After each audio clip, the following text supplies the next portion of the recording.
नमस्ते जी, सत श्री अकाल। कैसे हैं आप लोग? Welcome back to the another video. I hope you are doing great. मैं भी बिल्कुल ठीक हूँ, एकदम बढ़िया।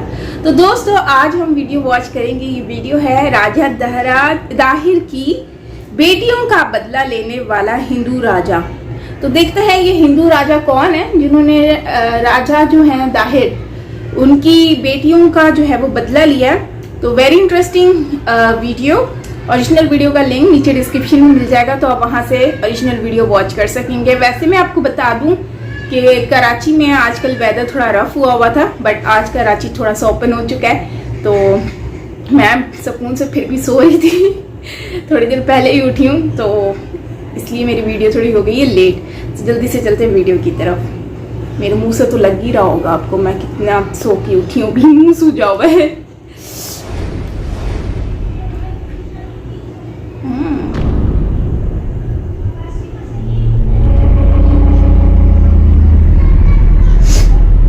इतिहास के ऊपर किसी की हुकूमत नहीं चलती, लेकिन ये तय है कि जो व्यक्ति इतिहास का निर्माण करते हैं उनके पास इतिहास लिखने के लिए समय नहीं होता। आज हम जो इतिहास पढ़ते हैं वो इतिहास कलम से अधिक चंद सिक्कों की खनक से लिखा गया, जिसमें महान लोगों को लुटेरे और लुटेरों को महान लिख दिया गया।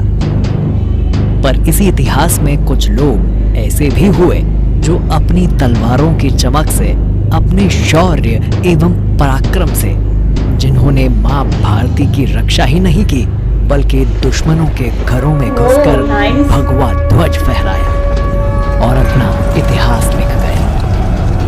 आज हम जिस इतिहास की गाथा को सुना रहे हैं वो उस समय का इतिहास है जब भारत भूमि से हजारों कोस दूर अरब के रेगिस्तान में एक मजहबी सोच तूफान मार रही थी।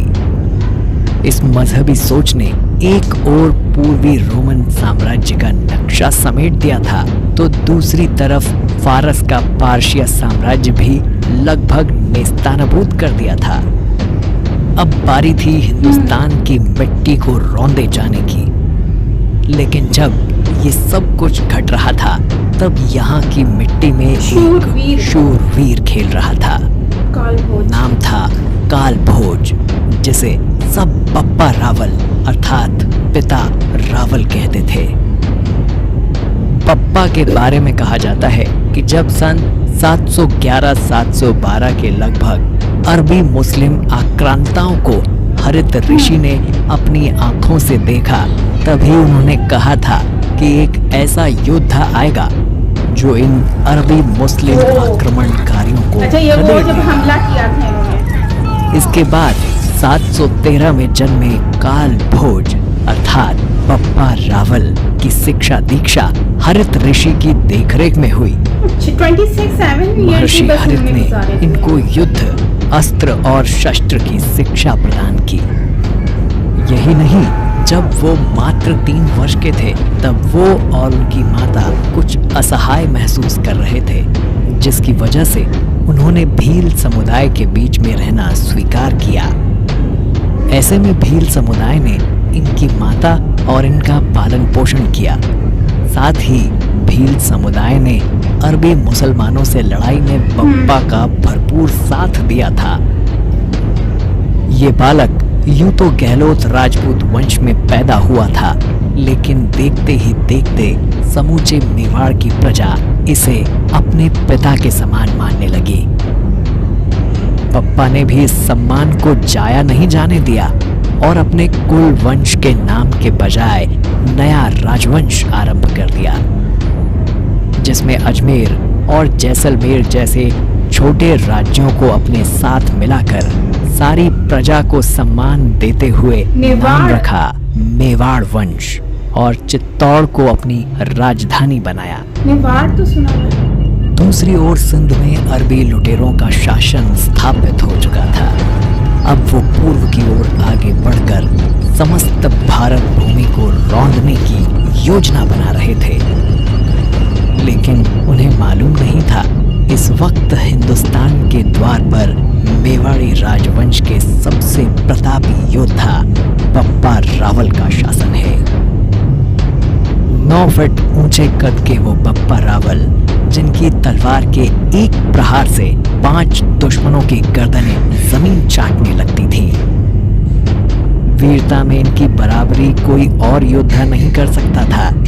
ये वो शासक एवं योद्धा थे जिनके बारे में राजस्थानी लोक गीतों में आज भी कहा जाता है कि सबसे पहले बप्पा रावल ने केसरिया फहराया और तुम्हारे 52 रज को अपने शीश पर लगाया। फिर तो वे ईरान और अफगान सभी थे जीते, ऐसे थे झपटे यवनों पर हो मेवाड़ी जीते।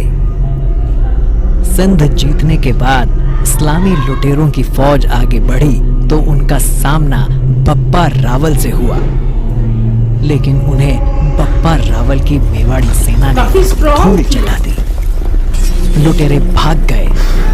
इसके कुछ समय बाद फिर मजहबी लुटेरों की फौज ने आक्रमण किया। एक बार फिर बप्पा की तलवार ने इन्हें उल्टा दौड़ा दिया। अब बप्पा ने सोच लिया कि हर रोज इस झंझट से बेहतर है कि इनके घर पर जाकर आक्रमण किया जाए। मेवाड़ की सेना ने जोरदार आक्रमण किया और लुटेरों की सल्तनत के गढ़ एक ही वार में ढहा दिए और एक नई लकीर खींच दी, जिसमें अफगानिस्तान का गांधार, खुरासान, तुरान और ईरान के हिस्सों को भी शामिल कर लिया।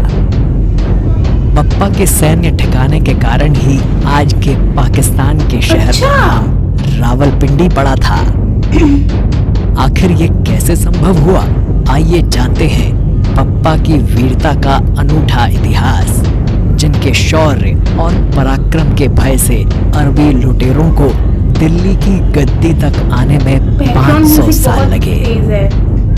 आखिर मेवाड़ पर शासन करने वाले बप्पा रावल सिंध और इसके बाद ईरान तक कैसे पहुंचे और वहां कैसे रावलपिंडी नामक शहर की स्थापना हुई? इनकी वजह से नाम बना है, मुझे तो अब पता ये तो सब जानते हैं कि सन 712 ईस्वी में मोहम्मद कासिम ने सिंध जीत लिया था। उसके बाद अरबों ने चारों ओर धावे बोलने शुरू किए।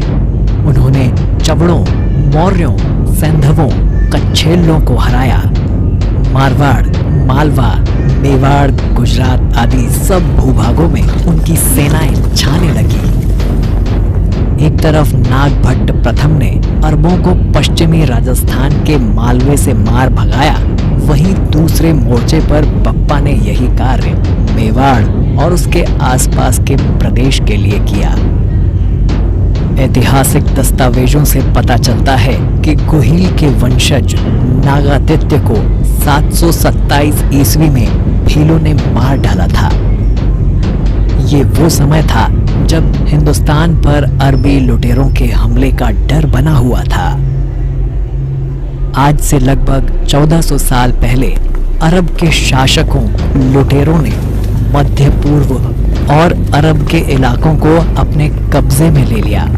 इसके बाद इन्होंने मिस्र, स्पेन और ईरान को भी जीत लिया। इसी दौरान इराक का शासक अल हज्जाज अकूट संपदा से भरे पड़े हिंदुस्तान पर अपनी निगाह टेढ़ी किए हुए था।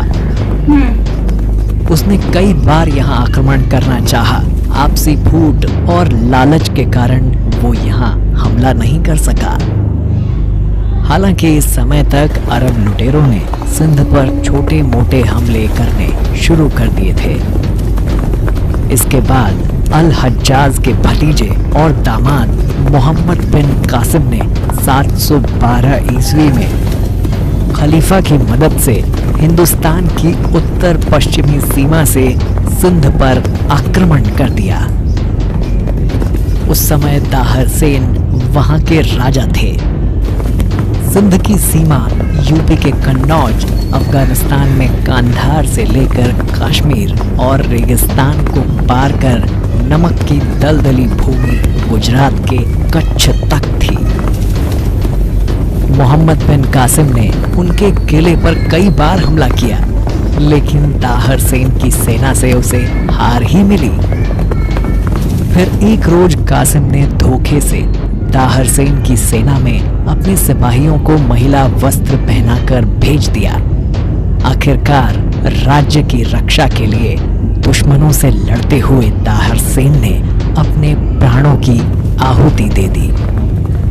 इस प्रकार अरबों ने सिंध को जीतकर उसके बड़े भूभाग पर कब्जा कर लिया। इसके बाद रास्ते में आने वाले सभी साम्राज्य अरबों के आगे कमजोर पड़ते जा रहे थे। कोई भी शक्ति अरब आक्रमणकारियों का मुकाबला करने में सक्षम नहीं थी। वो वर्तमान अफगानिस्तान सिंध को जीत चुका था और रेगिस्तान से होते हुए मेवाड़ की ओर बढ़ रहा था। देखते ही देखते कुछ सालों में अरब आक्रांताओं ने चावड़ों, मौर्यों, सैंधवों, कच्छेलों को हरा दिया। इसके बाद अरबों ने सिंध के रास्ते वर्तमान राजस्थान और गुजरात में प्रवेश करते हुए 725 ईस्वी तक जैसलमेर, मारवाड़, मांडलगढ़ और भरूच इलाकों पर कब्जा कर लिया। जब सभी साम्राज्य अरबों के आगे हार चुके थे, ऐसे समय में नागादित्य के पुत्र और मेवाड़ के महाराजा बप्पा रावल ने युद्ध की बागडोर अपने हाथों में ली। उन्होंने अपनी विशाल सेना को एकत्र किया और हार चुके राज्यों को जीत का आश्वासन देकर अपने पक्ष में किया। बप्पा रावल ने सबसे पहले मेवाड़ के पास स्थित महत्वपूर्ण चित्तौड़ किले पर अपना अधिकार जमाया और 734 ईस्वी में मेवाड़ वंश की स्थापना की। चित्तौड़ जीतने के बाद बप्पा ने नागदा से हटाकर इसे अपनी राजधानी बना लिया। उन्होंने जैसलमेर व जोधपुर के राजाओं के साथ मिलकर अरबों को वापस अफगानिस्तान की सीमा से बाहर खदेड़ दिया। सिर्फ इतना ही नहीं, बप्पा ने साहस का परिचय देते हुए वर्तमान पाकिस्तान के रावलपिंडी में अरब लुटेरों पर निगरानी रखने के लिए एक सैन्य चौकी बनाई। पहले इस जगह को गजनी कहा जाता था और देखते ही देखते मेवाड़ साम्राज्य का शासन आधुनिक अफगानिस्तान तक जा पहुंचा। बप्पा ने अफगानिस्तान तक अपने साम्राज्य और हिंदू साम्राज्य को विस्तारित किया। इतना ही नहीं, इन्होंने जिन जिन राजाओं को पराजित किया उनकी बेटियों से शादी भी की। ऐसा कहा जाता है कि समस्त रानियों में 35 सिर्फ मुस्लिम शासकों की बेटियां थी। जबरदस्त फाइटिंग। ये सभी मुस्लिम शासक या तो बप्पा रावल से हार गए थे या उनसे डर के अपनी बेटियों का विवाह बप्पा रावल के साथ कर दिया और संधि कर ली ताकि जान बच सके। 8वीं शताब्दी आते आते केसरिया पताका खुरासान तक फहरा दी गई। गजनी अफगानिस्तान का गांधार हो या खुरासान और तुरान के इलाके वाले ईरान के हिस्सों को भी शामिल कर लिया। मेवाड़ साम्राज्य अरब के रेगिस्तान तक को छूने लगा। ये वो समय था जब कोई भी अरबी लुटेरा खलीफा हिंदुस्तान की ओर आना तो दूर, बप्पा के डर से देखता भी नहीं था। बप्पा एक ऐसे सम्राट थे जो कभी किसी से पराजित नहीं हुए, चक्रवर्ती सम्राट थे। जब इन्होंने संपूर्ण क्षेत्र में शांति की स्थापना कर दी तो इन्होंने संन्यास लेना उचित समझा और मात्र 58 वर्ष की आयु में संन्यास ले लिया और अपने पुत्र को मेवाड़ का राजा बनाया। आखिर ज्यों-ज्यों समय गुजरा, बप्पा की उम्र ढलती चली गई और अंततः 97 वर्ष की आयु में एक अजेय योद्धा मेवाड़ की मिट्टी में हमेशा के लिए विलीन हो गया और जाते जाते छोड़ गया एक ऐसा इतिहास जिसे आज भी सुनकर बप्पा के शौर्य और पराक्रम के गीत गाए जाते हैं। वो बप्पा जिन्होंने अपना इतिहास किसी से लिखवाया नहीं बल्कि अपने पराक्रम से उसका निर्माण किया। पाकिस्तान से लेकर इंडिया को सेव किया और बल्कि ये यूं हम कह सकते हैं कि वो लोग अरब के जो आए थे लोग, वो लोग लड़कर आए थे। इवन मतलब कि बिन कासिम जो उन्होंने भी बचाया और मतलब क्या अब फतह किया सिंध को, अफगानिस्तान को, ये सब कुछ। लेकिन जब भारत में एंट्री हुई तो उस टाइम पर जो है बप्पा जो है उन्होंने अपनी सेना के साथ मिलकर सिंध को बचाया, अफगानिस्तान को, भारत को, मतलब पूरा इसी तरह से कहते हैं कि भारत एक पूरा ये एक हिंदू राष्ट्र है, क्योंकि शुरू से ये सब एक अलग था, एक ही था। लेकिन बाद में फिर क्योंकि अभी पाकिस्तान और ये डिवाइड हुआ, उसके बाद जाके ये गोरों के रूल्स आए, तब जाके ये भारत का टुकड़ा हुआ। वैसे मैं ये सोच रही हूँ कि भारत का कोई आज तक टुकड़ा कर नहीं सकता और हिम्मत भी नहीं है किसी में, क्योंकि भारत जो है काफ़ी स्ट्रॉन्ग है इस मामले में और वो अपनी जगह कभी किसी को नहीं देगा। इवन जो मैं कश्मीर को देख रही हूँ तो कश्मीर कहाँ उन्होंने किसी को देने दिया है। अभी हालांकि ट्रेड बंद कर दी है पाकिस्तान के साथ, इवन दो हर चीज़, लेकिन नहीं, उन्होंने भारत नहीं दिया, भारत का कश्मीर जो है वो किसी को नहीं दिया। तो इस बात से भी आइडिया लगाया जा सकता है। और दूसरा, अफगानिस्तान अगर उस टाइम पर बप्पा ना लड़ते तो ये तो जो है मुंबई, दिल्ली, कर्नाटका तक पहुंच जाते, बांग्लादेश तक पहुंच जाते। लेकिन यह है कि वो जगह से बचत हो गई।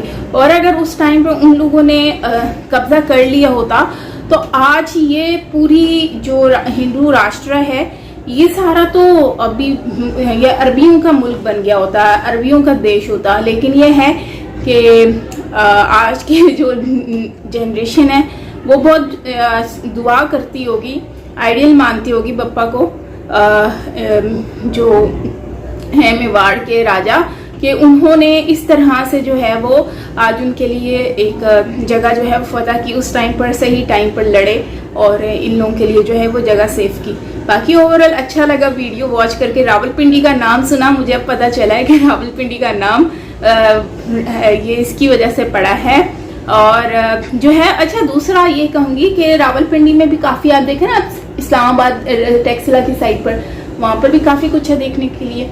तो खैर ओवरऑल अच्छा लगा।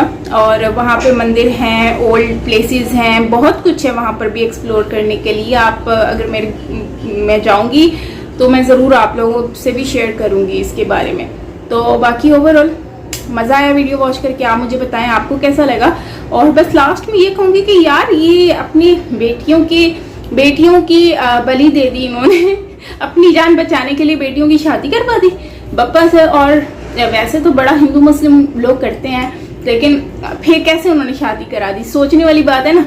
तो अपनी जान जब आती है ना तो फिर अपने बच्चों को भी कुर्बानियाँ दे देते हैं, बड़ी बड़ी बात है। तो एनीवेज जो है काफ़ी जो है चीज़ें इसमें हमें पता चली हिस्ट्री से रिलेटेड। थोड़ा सा म्यूज़िक लाउड था बैकग्राउंड, तो उससे थोड़ा सा प्रॉब्लम हुई सुनने में, but it's okay, no problem. तो बाकी मिलते हैं नेक्स्ट वीडियो के साथ। अपना ख्याल रखें दोस्तों, कमेंट में अपना रिव्यू ज़रूर दीजिएगा। Till then take care, lots of love.